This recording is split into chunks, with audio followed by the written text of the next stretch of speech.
Salam la famille, amis internautes, fidèles téléspectateurs de Nguiss Actu Sport, bienvenue dans votre chaîne qui traite toutes les actualités sportives. Nguiss Actu Sport, la chaîne qui vous ressemble et qui vous ressemble, guys. C'est le rétroviseur des disciplines sportives. Aujourd'hui, nous allons encore parler sur l'actualité sportive en revenant sur les 5 grands championnats, mais aussi parler sur les Sénégalais qui se sont illustrés dans leurs championnats respectifs avant de terminer, venir sur le Jaraaf qui joue demain sa qualification à domicile face au Racing Club d'Abidjan.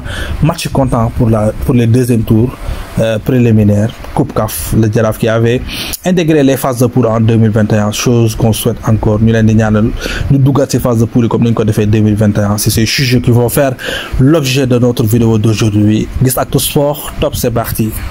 On attaque notre premier sujet concernant les faits saillants des 5 grands championnats d'or ak Premier League bi nga xamee ni tey si samedi bi on joué la 5e journée bi nga xamee ni li ko door mooy derby londonien entre Hammers West Ham qui jouait face aux Blues de Chelsea. Mu nekkoon un match boo xam ne dominé par les Blues de Chelsea de bout en bout, 3-0, gagné avec la manière, 2 buts de Nicolas Jackson, une passe décisive, 3e but de Palmer. Début de saison correct pour Nicolas Jackson, mais aussi match correct aujourd'hui depuis le début de la saison, 4 buts, 2 passes décisives.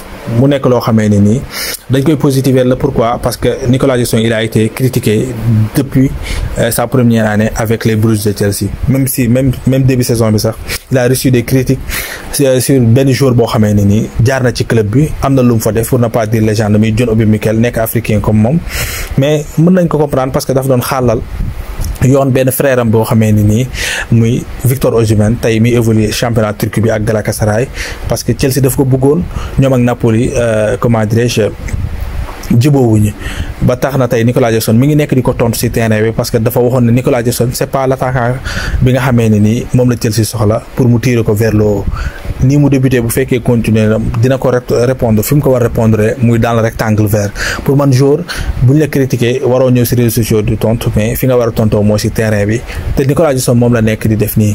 Mais aussi dañuy wax ci Chelsea bi nga xamee ni nii actuellement mën nañ ne mi ngi wane beneen xar kanam ak Caicedo boo xamee ni nii version Brighton la indi, même si que daaw ba muy ñëw gros transfert mu xawoon a floppé tuuti ak blessure bi mu indaale et tout, mais actuellement ak seen coach bii nii mi Enzo Maresca am na lu bees lu mu indi, même si que am na ñu fi jot a jaar moo xam muy Mauricio Pochettino, moo xam muy Graham Potter, ñooñu ñëpp dañoo floppé. Mais tey Enzo Maresca bi mu ñëwee am na projet bu bees bu mu indi, am joueur yoo xamee ne nii teel na leen libéré, wan na leen ne man soxlaaw ma leen, nii laa soxla.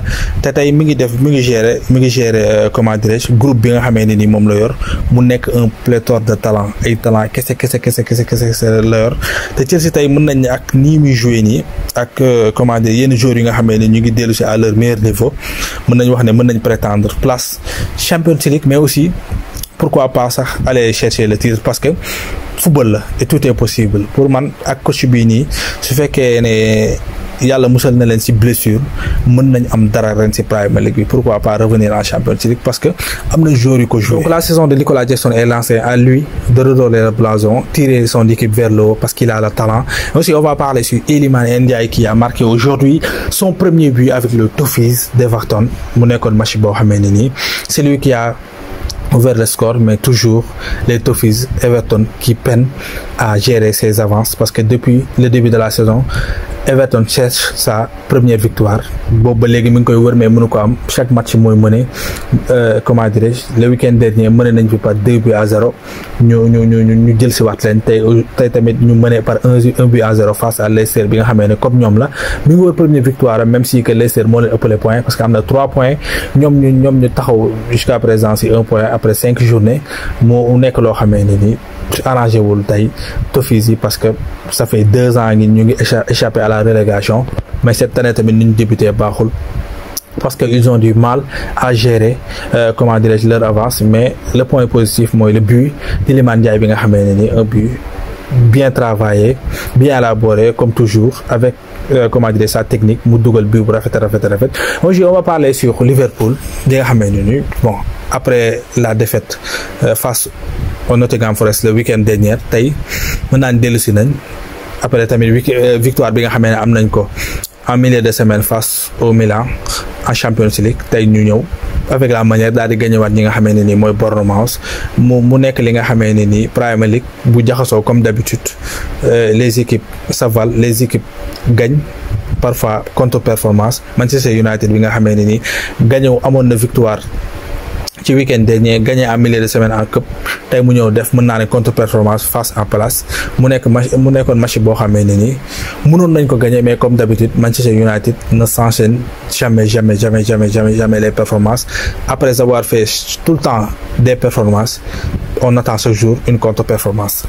Après la Premier League, on file vers l'Allemagne, la Bundesliga. La Bundesliga dominée actuellement par le Bayern Munich, parce qu'il y a deux Bayern là-bas, le Bayern Leverkusen qui était champion l'année dernière, les hommes de Xavi Alonso, et cette fois-ci c'est pas les hommes de Xavi Alonso, mais c'est les hommes de Vincent Kompany. Actuellement c'est très fort, Bayern qui marche sur l'eau avec un recrue qui porte ses fruits, Michael Olise.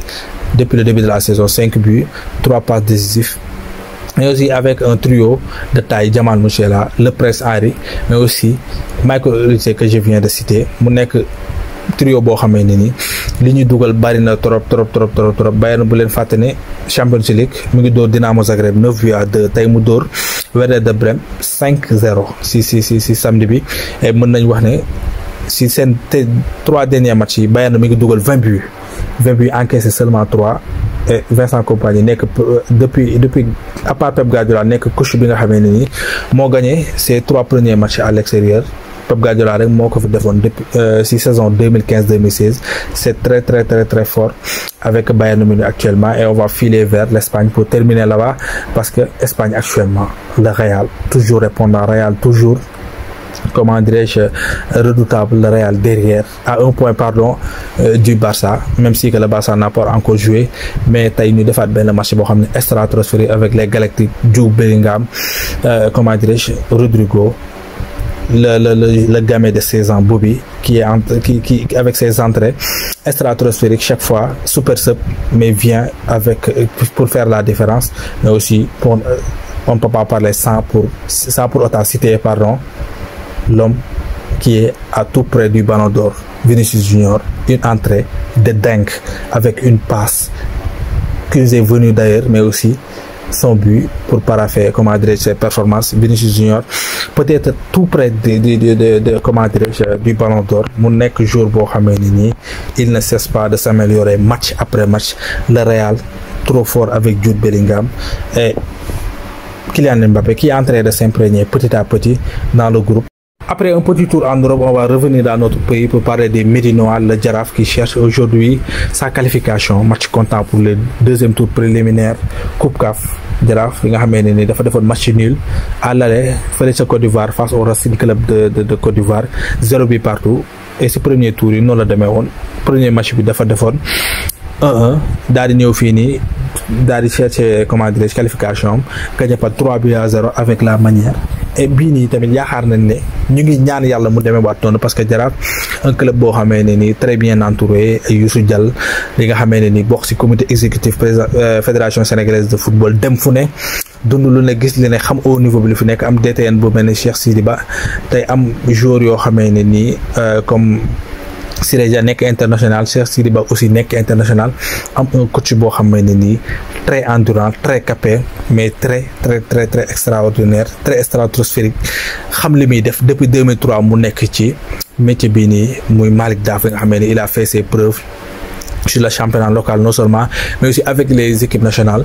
Pour man loolu boo xamee sa xel mën na dal, et il suffit juste que public bi dem pousse leen, ñaanal leen pour que Jaraaf dem chercher qualification boobu, intégré waat phase de poule comme ni mu ko intégré woon en 2021, de même que Teungueth bi nga xamee ne nii ñoom ñoo ko intégré woon, ñi kii di jouer Ligue des champions africaine, kii di jouer Coupe CAF. Ñu ngi ñaanal Jaraaf intégré comment dirais-je, phase de poule yi, daal di dépasser cap bi nga xamee ne nii fa lañ yemoon en 2021 mu nekkoon quart de finale, ak yëpp a xewoon yëpp arbitrage yeeg yëpp, xam nga je vous épargne des détails, mais en tout cas ñi ngi ñaan daal qualification bi am suba. Et ça a toujours été c'est toujours un plaisir de vous servir. Continuez à liker, commenter, mais surtout partager. Peace.